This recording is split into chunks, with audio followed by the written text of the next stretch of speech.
lot of It's going. Oh, it is?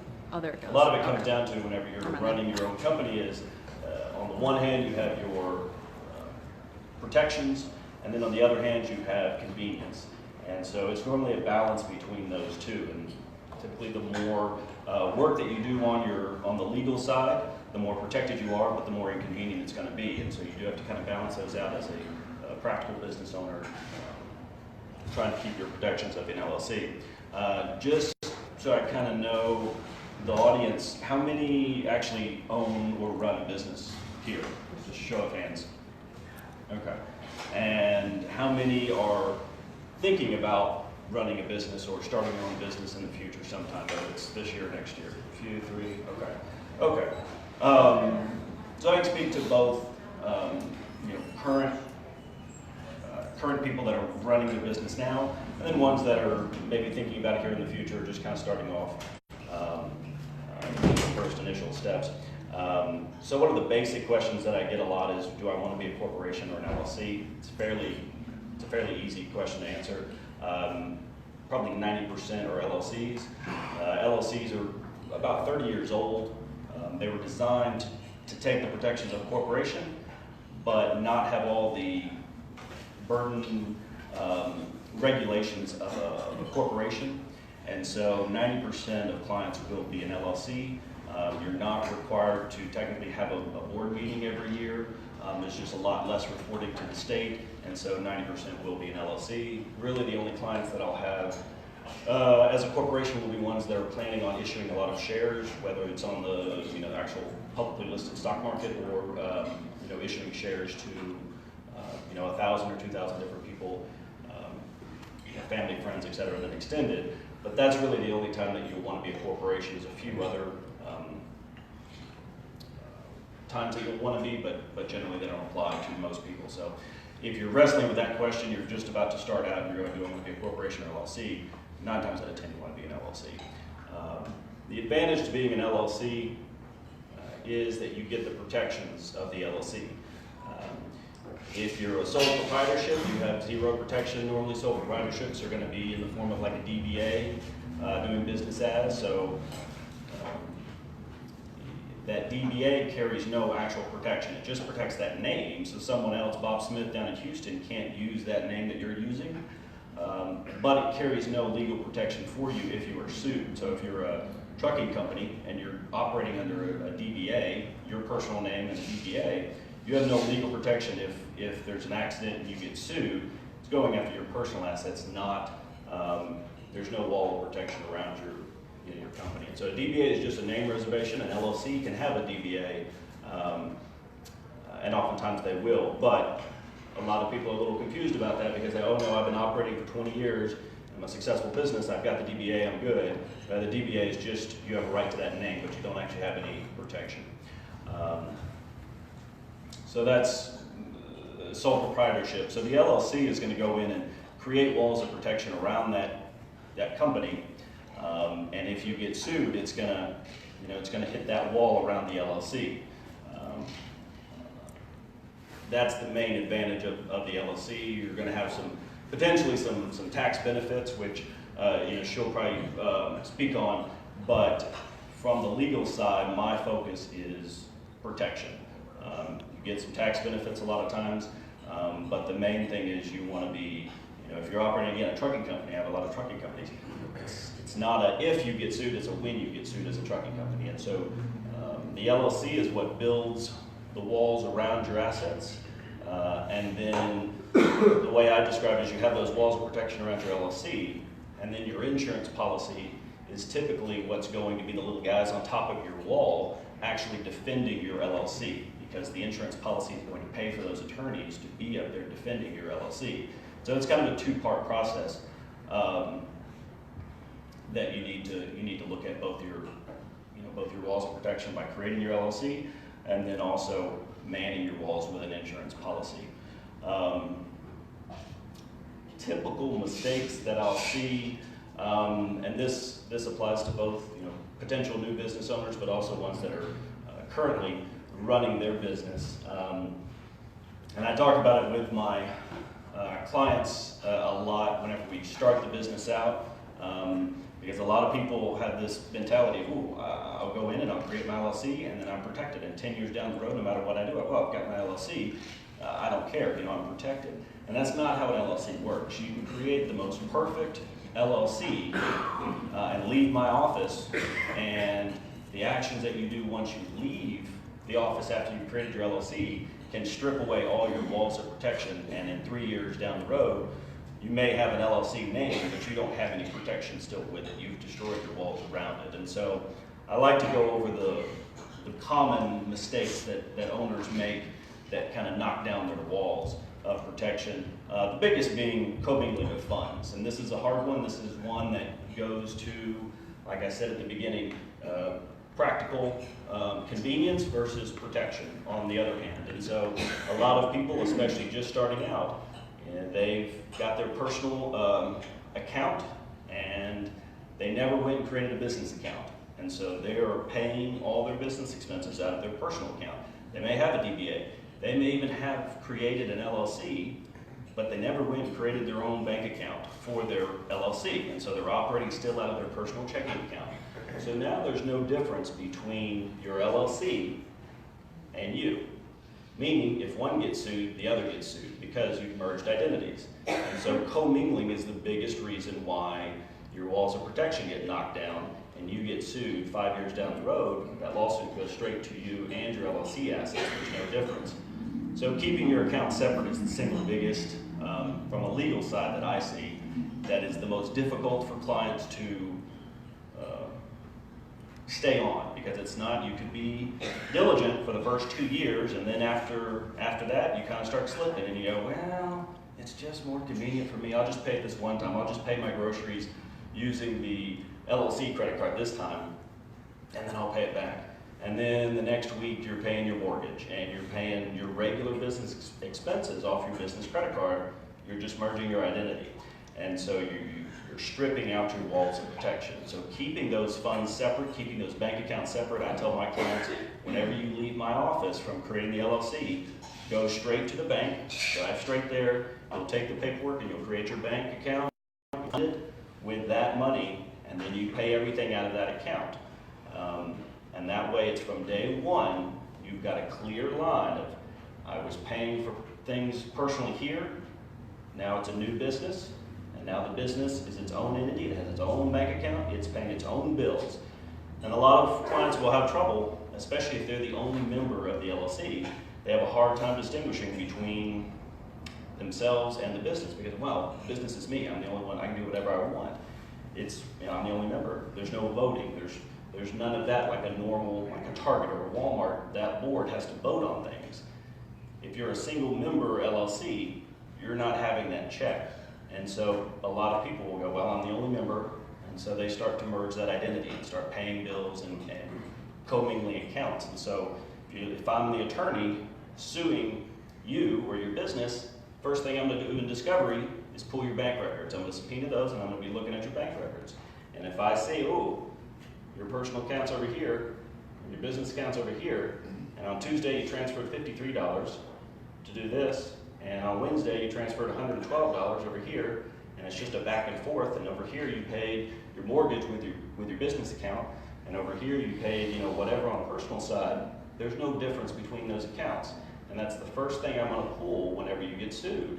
And so keeping that in order, that line, imagine there's a wall between the two, you just don't cross it, that's strengthening your walls of protection.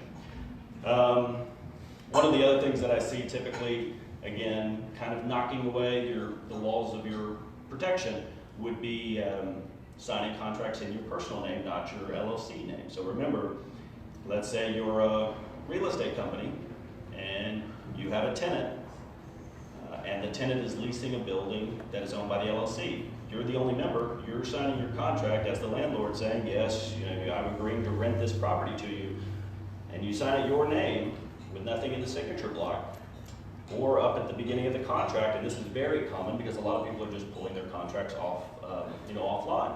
And it says the parties, Bob Smith, the landlord, and Jane Doe, the tenant. Well, that's a contract between If I'm Bob Smith, that's a contract between me personally, Bob Smith, and this tenant, Jane Doe. It's not a contract between my LLC and Jane Doe because I've signed it individually. And so me personally, I am bound.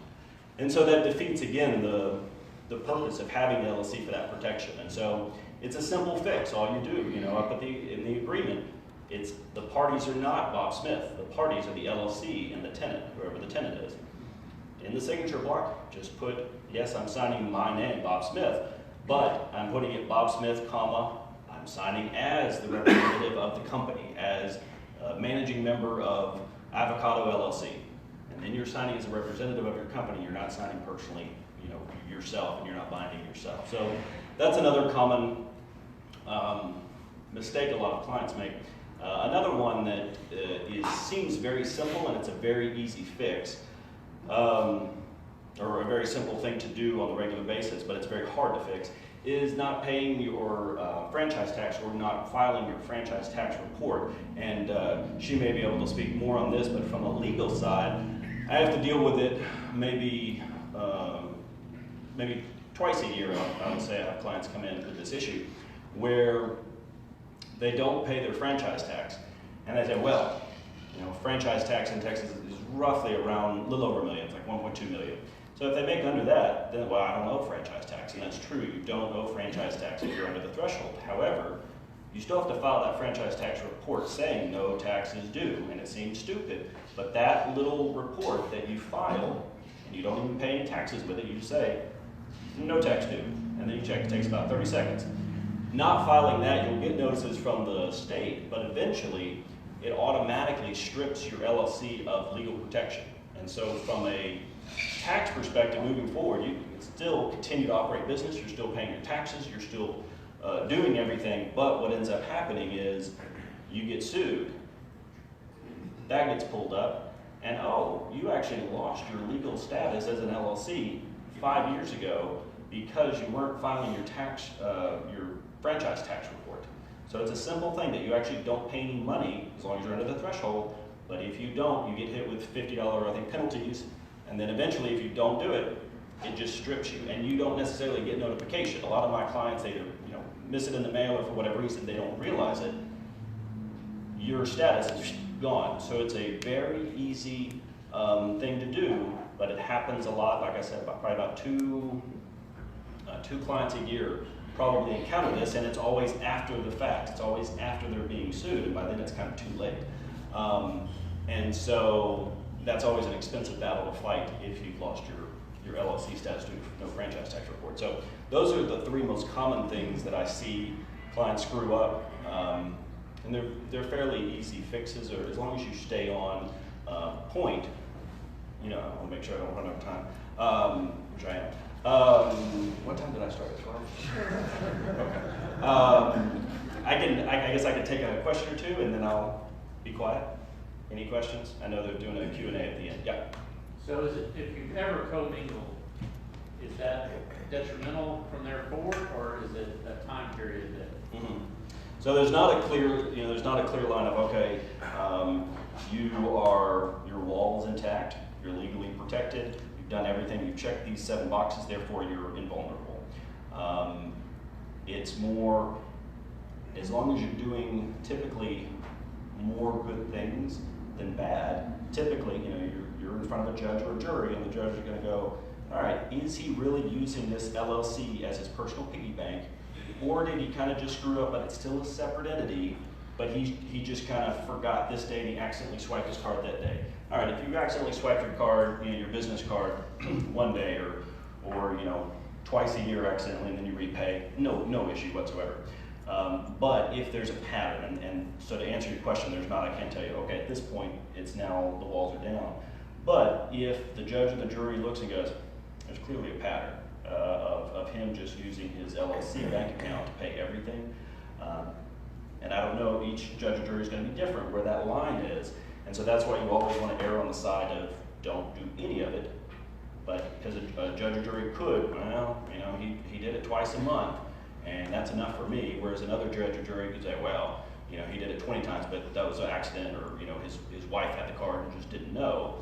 And so you don't want to take that chance, but there's no clear line of, okay, he did 4 transactions a year, and that's under, and 5 is over. There's not that line, but it is, they look at kind of everything and go, you know, imagine the attorney that's suing you making the argument of, he routinely did this 4 times a month, 3 times, 8 times, you know, and that's the argument that the other side's going to make. And so it's kind of a long answer to, it's better to err on the side of don't do it at all if you can, but every now and then again.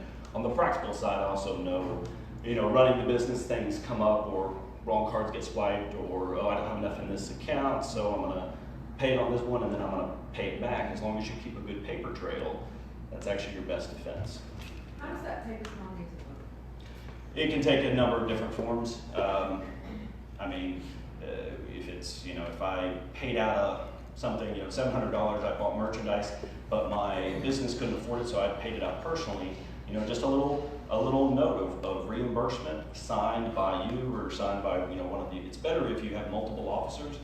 Having another member, another officer sign that kind of paperwork, not use also taking out the, you know, issuing the loan, but it can take any form, whether it's bank accounts.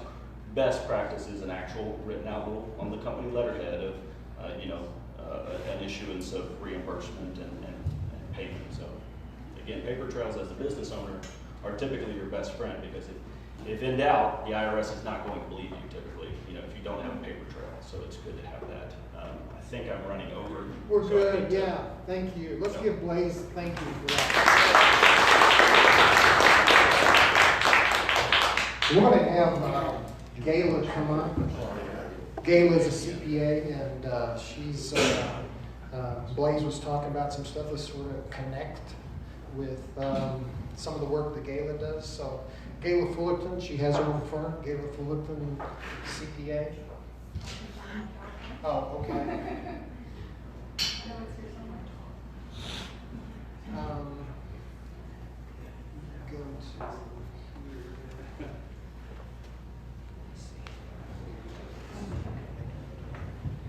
Hi, y'all. I'm Gayla.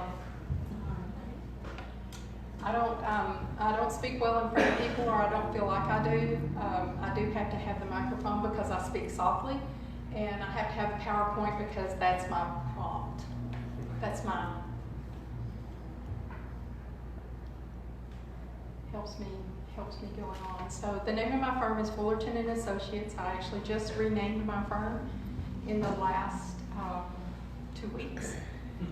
Not everything is done yet. The IRS hasn't followed through on that one. That's not right? Yeah, it's the top one. Yep. Okay.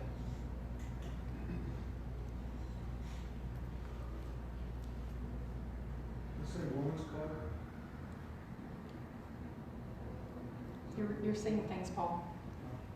Down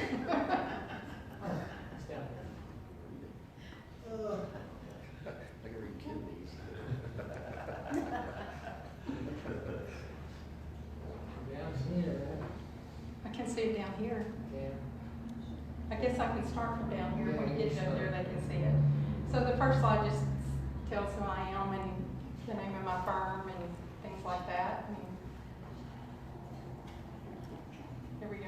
Talks a little bit about my education. So I went to high school in Sundown and Breckenridge, Texas. We moved my senior year in high school. Yeah, not a fun thing to do, but I survived. Then starting as an adult, in my years adult, I went to Cisco Junior College. I got an associate's degree in management from Cisco. Then I went to McMurray. Yeah, McMurray. And I got my BS in accounting from McMurray in 2009. And then I went on and got my master's in business administration from West Texas A&M University in Canyon. Then I received my certified public accountant certificate. I guess that was like going to 2 more years of school in 2011. And I'm also a chartered global management accountant, which what that means is I have run a business. So I know a little bit more about the cash flow and the ins and outs of running a business, not just a CPA. A little bit different. I'll just say not every CPA can prepare a tax return, and not every CPA has run a business and knows about a business. So let's talk a little bit about taxes. Taxes. When you open a business, there's a lot of taxes that you have to think about. First is your federal income tax, Social Security and Medicare. Altogether, those are employment taxes if you have employees. If you don't have employees, you still have those. It's called self-employment tax. And you have to pay both sides of that. As an employer, you only pay half of your Social Security, and the employee pays the other half. Then you have your federal unemployment, you have state unemployment, you have sales tax, franchise tax, and of course your business property tax. So I'll talk a little bit about the federal income tax on the business side. First, if you're taxed as a sole proprietor, every dime of profit that you make in your business is taxed for self-employment taxes. In other words, you have to pay Social Security, Medicare, both sides, 15.2% on every dime of profit you make. That's before your federal income tax. It's a high tax rate. Another way you can avoid some of those taxes is being taxed as an S Corp. I love S Corps. LLC to an S Corp is the easiest way to make that happen. But you have to make the election to be taxed as an S Corp. The IRS does not recognize an LLC. They go, I don't know what this is. If it's a single member LLC, it will default to being taxed as a sole proprietor. There's no tax savings there. If you are more than one member of your LLC, then you're default to being taxed as a partnership. There's some perks to a partnership. You can save a little tax there, but not as much as you can with an S Corp. So an S Corp, what the rules say in taxation is, if you are a member working in your business, which most of you, if you're an LLC, you're working in your business because you can't afford to pay a manager to do it for you. So as a member in your business, you're working in the business, you draw your reasonable salary. So whatever that reasonable salary is, if you have payroll, you run it through payroll, you pay that self-employment tax, Social Security, Medicare, part of that. Then any profit over and above your reasonable salary, there's a whole chart on what the IRS considers reasonable salary. Anything over and above that reasonable salary is only taxed for federal income tax purposes. So it saves you 15.2%, that unemployment tax portion, in taxes on above your reasonable salary. So just an example, if you made $100,000 in profit in 1 year, your reasonable salary is $50,000, you're going to save 15.25% on the other $50,000. So that's a lot of taxes that you can save there. Just an example there. But one thing to know for sure, if you set up a brand new LLC, you have to make that election to be taxed as an S Corp. You can make the election late. You have 3.5 months to make that election once you file get your EIN with the IRS. Then you have, you can make it late. You have to have a reason to make why you elected late. There's a lot of reasons why we can say why we elected late. Oh, I thought my CPA did that. Oh, I thought my lawyer did that. And they'll usually say, okay, we'll let you start this year. They will not let you retroactive that generally. You can't go, oh, it's December, I want to make it for January. There's a few exceptions, but not usually. They don't usually let you go back in time. Then, let's see, franchise tax. Blaise talked a little bit about franchise tax. Anybody that forms a legal entity where you are protecting yourself legally has to file a franchise tax return in Texas. So if it's a PLLC, LLC, corporation, the ones that do not have to file the Texas franchise tax are sole proprietors. Doesn't matter if you're being taxed as a sole proprietor, if you're an LLC, you still have to file that franchise tax return. Or a general partnership. I don't recommend that.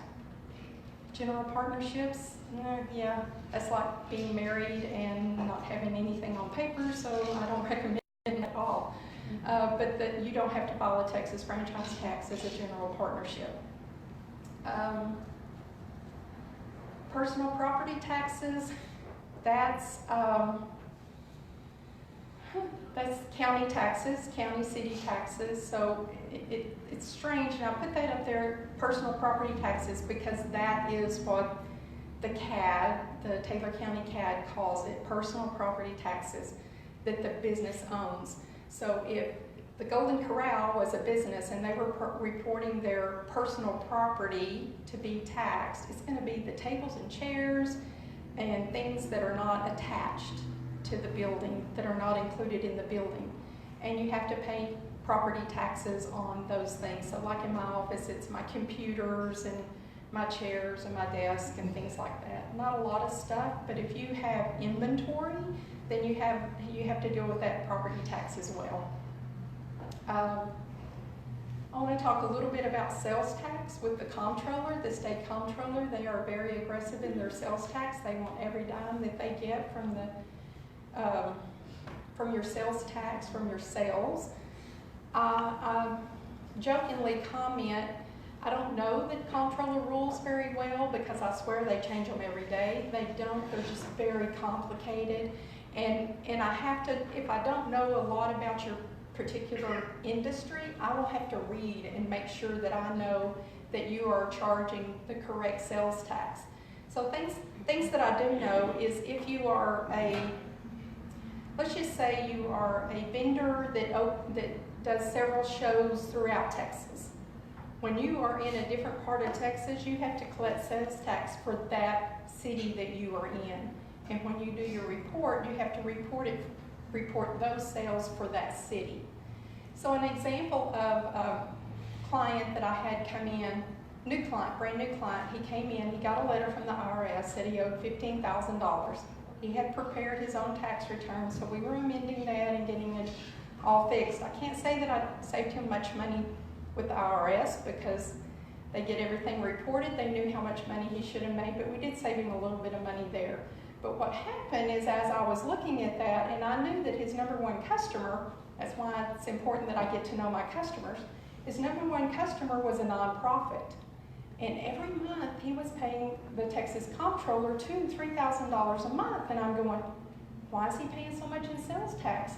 This person shouldn't have to pay sales tax.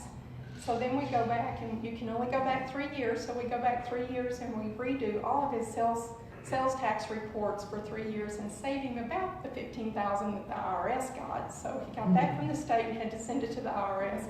But at least he didn't have to pay it out, and now he's probably paying $200 or $300 a month in sales tax instead of thousands. So it's always important to know the rules around sales tax, and if you don't know, then let me help you. I can help you figure out what those rules are. State unemployment. So if you are an LLC, even if you are a single member LLC, you still have to pay unemployment tax on yourself. You do not have to pay it if you are a sole proprietor. But if you are an LLC, work in your business, then you have to pay unemployment tax for yourself. I asked the unemployment office one time, so does that mean that because I'm an LLC, if I lay myself off, can I draw unemployment? She just kind of looked at me funny like, I don't think so, but anyway, we'll see.